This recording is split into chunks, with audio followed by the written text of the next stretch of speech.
ఈరోజు మరో దేవుని వాక్యంతో మీ ముందుకు వస్తున్న మీ సత్యోతమ్మను. అపోస్తలుల కార్యములు 10వ అధ్యాయము 33 నుండి 43వ వచనం వరకు.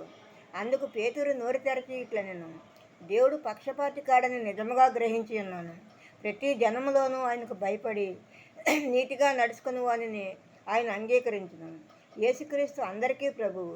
ఆయన ద్వారా దేవుడు సమాధానకరమైన సువార్తను ప్రకటించి ఇశ్రాయేలీయులకు పంపిన వర్తమానము మీరు ఎరుగుదురు. యోహాను బాప్తిస్మం ప్రకటించిన తరువాత గలిలయ మొదలుకొని యూదయ అంతటా ప్రసిద్ధమైన సంగతి మీకు తెలియను.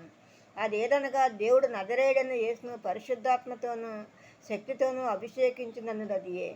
దేవుడు ఆయనకు తోడయుండను కనుక ఆయన మేలు చేసు అపవాది చేత పీడింపబడిన వారిని అందరినీ స్వస్థపరచుచు సంచరించుచుండెను. ఆయన యూదుల దేశమందును యెరూషలేము నందును చేసిన వాటికన్నిటికీ మేము సాక్షులము. ఆయనను వారు రానున్న వేలాడదీసి చంపిరి.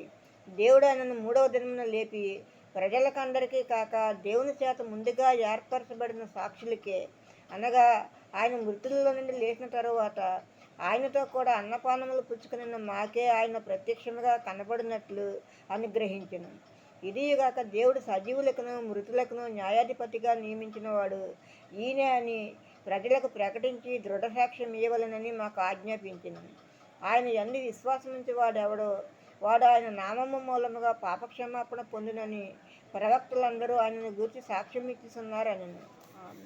మరో దేవుని వాక్యంతో రేపు ముందు ఉంటాను. అందరికీ శుభరాత్రి. మన ప్రభువును ప్రియరక్షకుడైన యేసుక్రీస్తు కృప, కాపుదల, రక్షణ, ఆశీర్వాదము మన అందరికీ ఇప్పుడు ఎప్పుడు సదాకాలము తోడై ఉండును గాక. ఆమేన్, ఆమేన్.